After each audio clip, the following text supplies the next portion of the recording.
Hello and welcome to the Tech with Heart show. I am your host, Michelle Calloway. Tech with Heart is all about enlightening and empowering small business owners to embrace technologies and systems and strategies that are going to help them stay competitive in this ever evolving world of digital technology. So, what today's topic is not necessarily heavy on the tech side, but is definitely a strategy that you need to have in place in order to grow your business. We're going to talk about financial fundamentals. To some people, it may not be sexy, but to everyone, you need to know these things. And so, what we did is we brought in a heart centered entrepreneur who knows his stuff. His name is Jayson Mamaclay, and he is a certified public accountant in minority, and he's also the vice president of Norman Professional Services, which is a team of transformational accountants who help small business owners finally break through to having two comma businesses that profitability and positively contribute to the lifestyle, truly benefiting successful leadership. So let's go ahead and welcome to the Tech with Heart stage, Jayson. Thank you so much, Michelle. And I'm really excited to be here today. I'm excited to be able to just share some of these little snippets of knowledge that can really help up-level business owners of honestly any size, scale, and stage to help them feel more comfortable with their numbers instead of afraid of them, more familiar with the exact data that they need in order to help grow and scale their businesses to become the business of their dreams. Right. So thank you so much for being here. That's exactly what we all need to hear. We need to just make sure that we are enlightening and empowering small businesses. Some of them, they just want to stay focused on what they do best, and the numbers can be handled by somebody else. So the first question I'm going to ask you is, okay, how do we build a financial team, and what does that financial team consist of? Please explain. Yeah, definitely. So a lot of times people go, okay, I've got my accountant, they handle everything. And well, there's a lot of different things that could be quote unquote an accountant, and people have different pictures of what that looks like in different people's minds. Most of the time when they think about accountant, you had mentioned that I had been formerly a certified public accountant, and people think, oh, the tax guys and whatnot. Funnily enough, I actually never did taxes as a CPA. I focus more primarily on the public audit side of things, one of those guys. But when you think accountant, usually a lot of people think about the CPAs, those that help shield them from excess tax liability, which is an important role to have, and likely one that you're going to want to have fairly early on in your business endeavor. Probably the person that also helps you out with personal stuff too, because there's a lot of intricacies between business and personal that having it under one roof can definitely create a lot of benefit. And then another thing that when people think accountant is they think they're bookkeeper, right? People who handle like getting the transactions in on a day-to-day basis. And for a lot of people, maybe it's themselves. Like lots of solopreneurs starting out try to have like handle a lot of different things on their own before reaching out and asking for outside help and support. And getting an external bookkeeper or somebody brought into their organization to handle that among other administrative tasks is such a vital delegation step to be able to get you out of some of the weeds that you just genuinely don't need to be in when you're leading a business and hoping to be able to help it grow. And so that bookkeeper is responsible for getting that information in and needs to be really data centric. But there are a couple of other roles that are beyond those two very common notions of what people think of with when they think accountant. And if there's a good amount of time, Michelle, I could go into explaining those as well if you'd like. Well, we definitely need to make sure that it's very clear to this common small business owner who they should invest in if they're going to invest in somebody. Is it a bookkeeper at the get-go, maybe at the onset of starting a business, or should they have somebody who's more CPA, ready? Or please Yeah. just kind of know that our audience tends to be small business owners, a Yeah. little bit of the older generations who maybe have been juggling too many plates for too long, and now they need to know how to help themselves let go so that their business can grow, so they can focus on doing what they do best, and let the others handle the financial tracking and all that stuff. Go ahead. Oh my gosh, absolutely, Michelle. And let me tell you, it's not just the older generations that struggle with letting things go. All generations can have a challenge in that because, I mean, when you're an entrepreneur, your business is your baby. You want to be able to take care of it and all the different aspects of it. And being able to have that amount of control over all the different dimensions is a very common thing. But what's even more common is the success that people can see when they do finally get a chance to be able to let go and get the support that they need in order to truly scale their businesses. All right, so I talked about two particular roles. For the CPA, I highly recommend that people get a tax-focused CPA, a certified public accountant, to help them with their business and personal tax concerns right away. Like that's something that should be taken care of because maybe you're missing out on certain things that Uncle Sam is just stripping money away from you from, and that's honestly money that could potentially be left on the table if you aren't aware and up to date with the latest and greatest with regards to tax regulations. And they update all the time. And that's what a CPA's responsibility is if they're in the area of tax preparation, is for them to know what's going on federally, what's going on for your state, what's even going on for your county or city that potentially could give you opportunities for some potential tax breaks. So that's one factor, and I recommend hopping on that right away. If your experience in doing taxes very recently, given a couple of recent deadlines, wasn't to your liking, maybe it's time to reach out to your local chamber of commerce to see, all right, who are among the most reputable, experienced, or popular CPAs that are out there, and are they taking on new clients at this time? Or share a conversation with your existing provider to say, hey, past year's experience wasn't the best, and how can I protect myself in the future from pretty extreme surprises? For the bookkeeper side of things, I would say um, if you don't have one and you're just starting out, then okay, feel free to go ahead and kind of build the system of you getting to understand the way that your books work. But if you've been in business even just a year, honestly, getting a bookkeeper to be able to help take that like super hyper data focused um, mind space off of your plate will just open up quite a bit of mind space for you, and being able to trust somebody that you know that that's what they're focusing on and that they're delivering to you straight away. I forget what study it was, but people who get an assistant to be able to handle that and other administrative items within the first 6 months of opening a business just put themselves on a completely different trajectory compared to those that wait and delay in being able to get that kind of assistance. And it's not to say if you don't do it by the 6 month mark, it's too late. It's always a better late than never type situation. Get that help and support that you need. But then you also described wanting to be able to invest and being able to get some of the like strategic advice and guidance, I think, like that can operate at a different level than those like really easy to grab outside support structures. And it may need to come a little bit later in the business's lifespan in order for you to really be able to get the proper return on investment on that, because these truly are investments. One of the roles that kind of falls into this category is what's often called a controller or a comptroller. Now, technically, there's a difference between the two, but I jumbled the two in my head just for simplicity's purposes. But they are the people who are responsible for overall financial reporting, quality, and systems, your accounting system within your organization. And the role that's there is just the double checker to make sure that the transactions are what the institutions say that they are. If you hear things like reconciling bank statements, that's because whatever you have in your accounting system should ideally be supported by something like what a bank says actually happened to your cash or to your credit. And a controller's responsibility is to oversee that. They aren't responsible for data entry, they're responsible for data accuracy and reporting. Another thing that a controller really can help give kind of solid comfort around is this notion of a system of internal controls.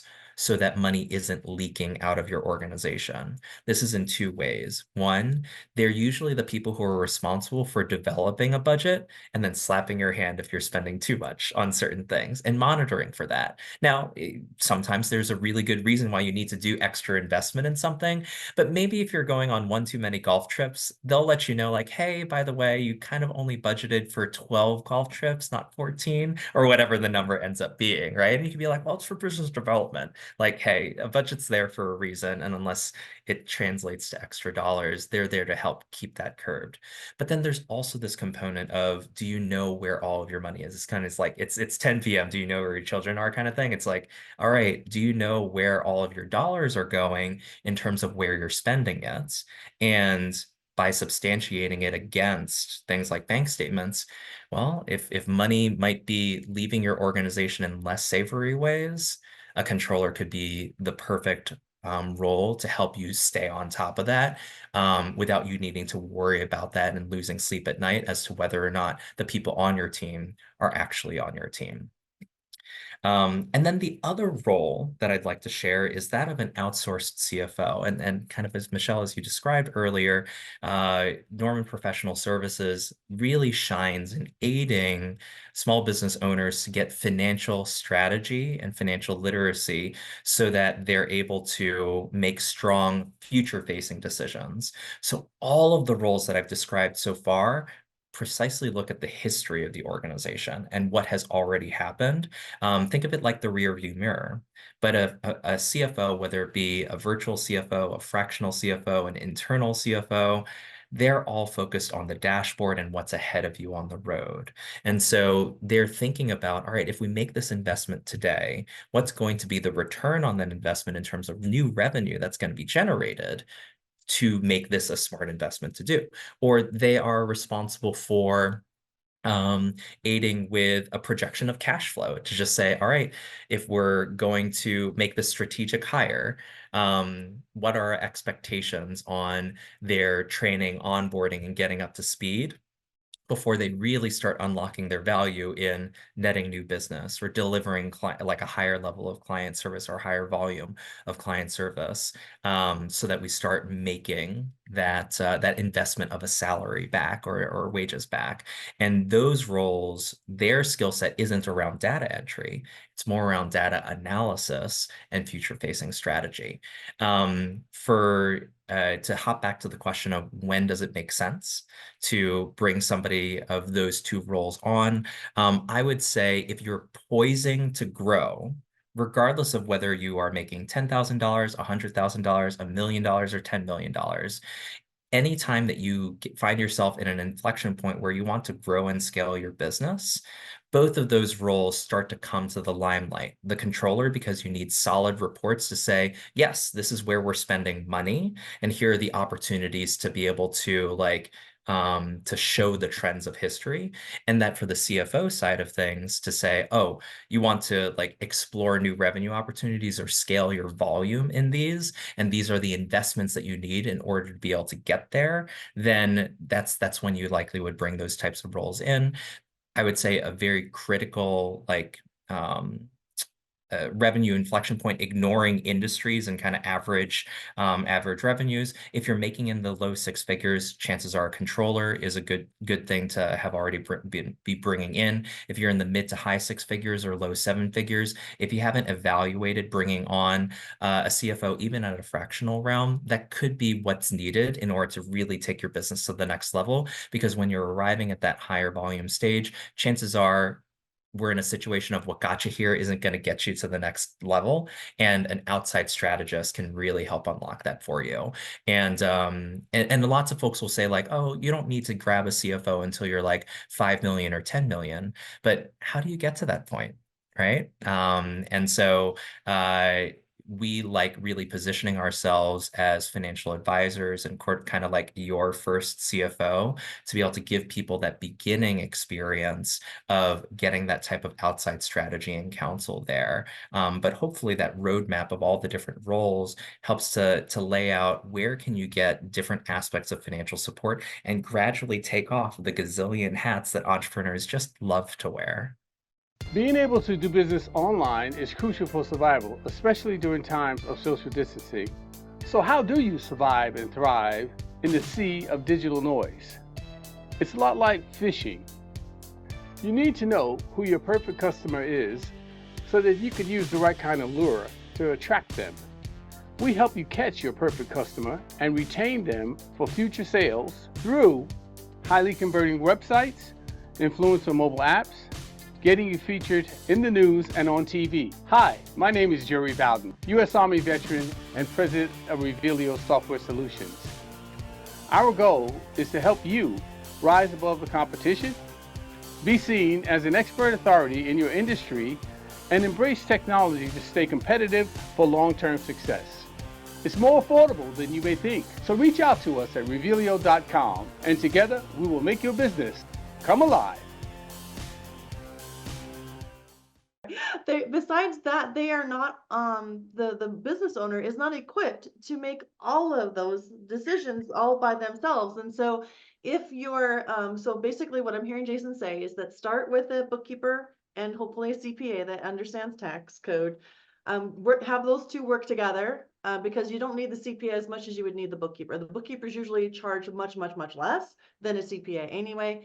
But then as you want to scale and grow, you definitely need to be seeking advice. And that's where that controller and or CFO fractional, meaning that you don't have to have somebody on your board necessarily full time, or you can ask if they would, somebody that you do know that is a CFO or has that knowledge base to be able to act as an advisor so that you can bounce thoughts and ideas off of, so you're not making major decisions for your business without seeking counsel in a way. You don't need a lawyer always, you just sometimes need an advisor. So Jason, you were spot on. You laid it all out. You gave us a good roadmap. I want to move into the section of profitability before we run out of time, right? Because that was Yeah. great. Thank you so much for explaining all those different roles.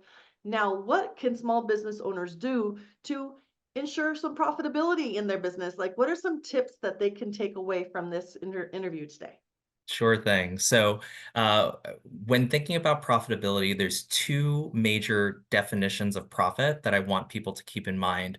One of them is generally called gross profits. And that is when you take your revenues and you consider all the different things that went into making that revenue happen. So if you're a manufacturer, for example, usually it's the cost of the materials that went into play. Or if you're a service provider, chances are it's like, did you use outside contractors or even perhaps even considering your own labor? Like, what's the cost of actually delivering the services? After you take those costs out, you arrive at what's your gross profit or your gross margin. And that needs to cover off on all of the other things that are needed to run your business, usually your insurance. If you are like leasing commercial real estate. It's the rents that you're paying, that kind of stuff. The overhead that is not related to actually delivering the work or the product, your gross profit needs to cover off on those expenses. After you take out those expenses, then you get to what's net profit. The reason why those two things are different is because those are going to tell you if you scale, what can you expect when you scale? Is if your gross profit is a very large number compared to your revenues, then as you grow, you should expect that gross profit to also continue to stay a relatively large number. And if you can get efficiencies in the overhead costs, then a lot of those extra dollars will just fall down to the to your bottom line profit and hopefully into your pocketbooks. But if your gross margin is fairly small and you have to make sure, am I missing something? Is there something else that goes into the into me delivering the products or services? If your gross profit is small, then you're going to need to make that much more revenue in order to get more profit, because you need to spend more in order to make more widgets, or you need to hire more people or contractors in order to deliver more services. So just because you can balloon out from a like $10,000 business to a $500,000 business doesn't mean that you all of a sudden get 490 additional $1,000, right? Much of that money is going to be spent either in delivering the services or potentially in the overhead required to support that.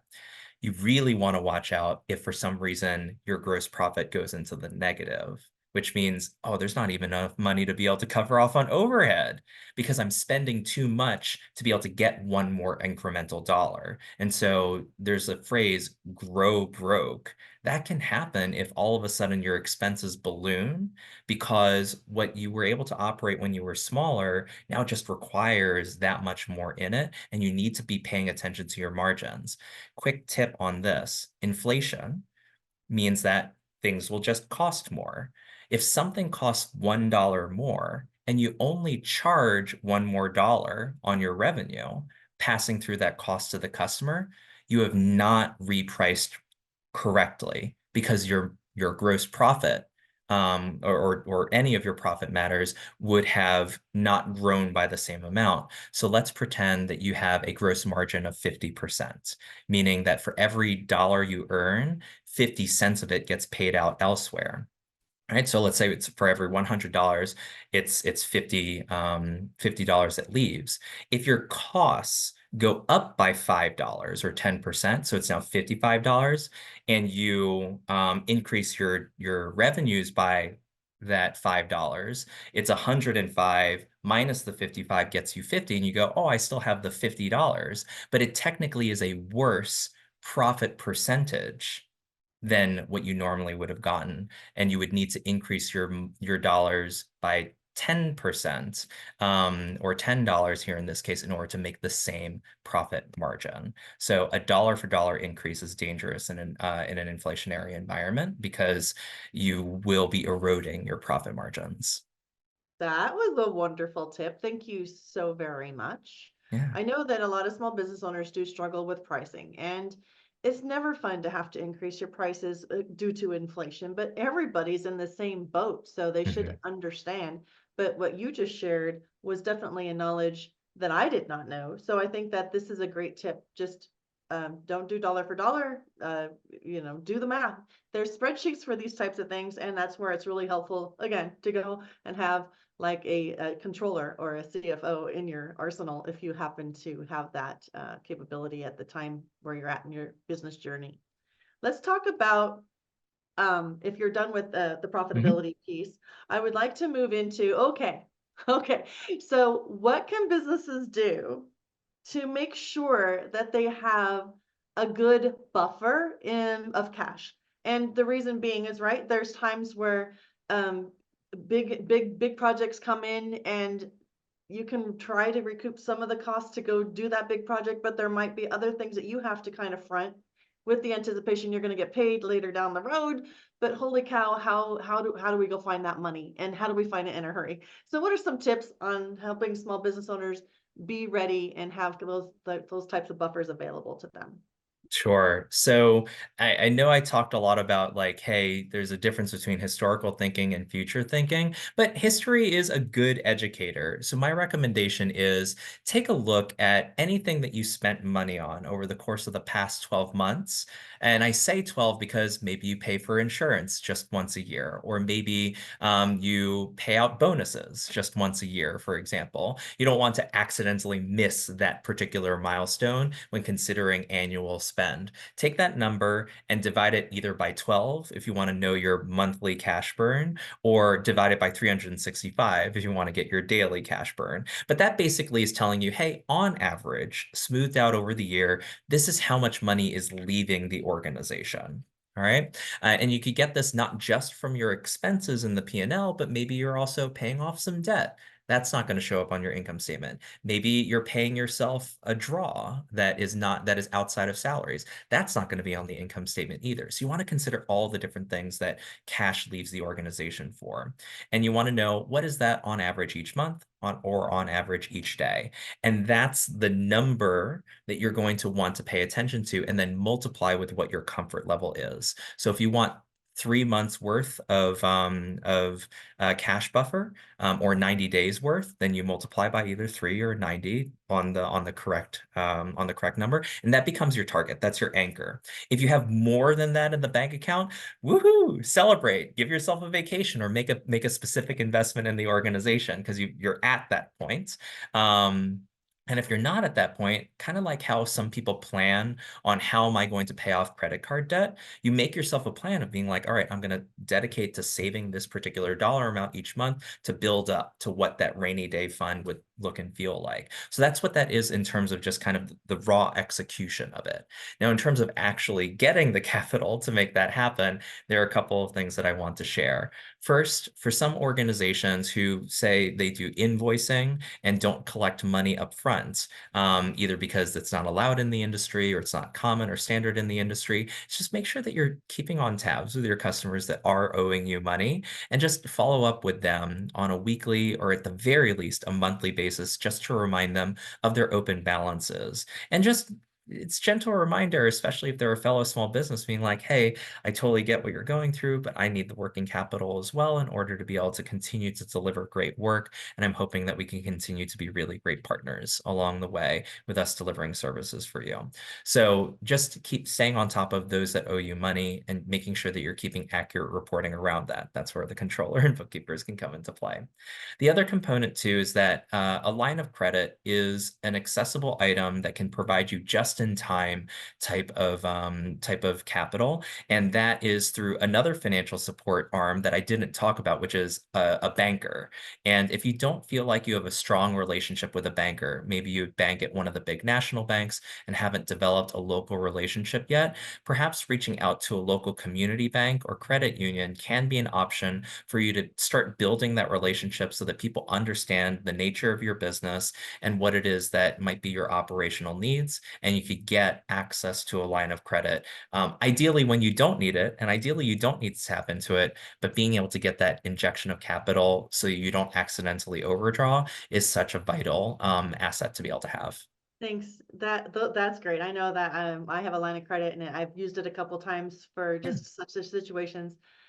Jason, when somebody wants to reach out to you to talk to you possibly about doing maybe a fractional CFO or whatnot, could you give us like how they can reach out to you, some information?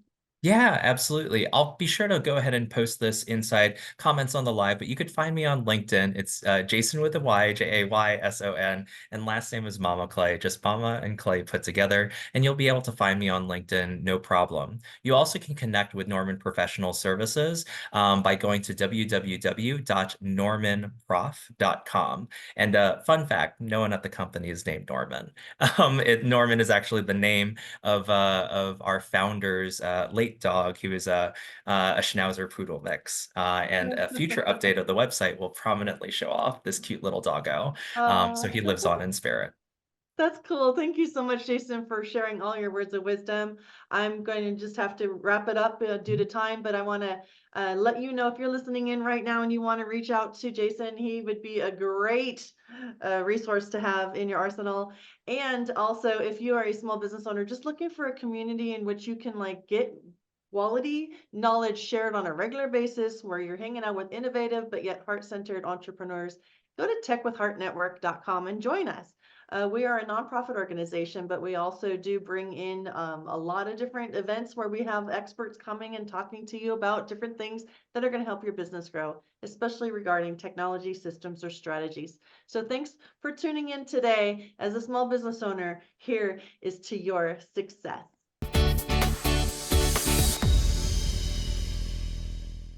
Your story needs to be seen and heard, and your brand needs to be revealed. Revealio elevates purpose-driven businesses into the spotlight through video storytelling, augmented reality video marketing, and professional website design. Get discovered online or in the news. Be featured in national magazines or host your own TV, podcast, or live radio show. Together, we make your brand come alive. All it takes is Revealio. Visit Revealio.com to get started today. Minority and service disabled veteran owned.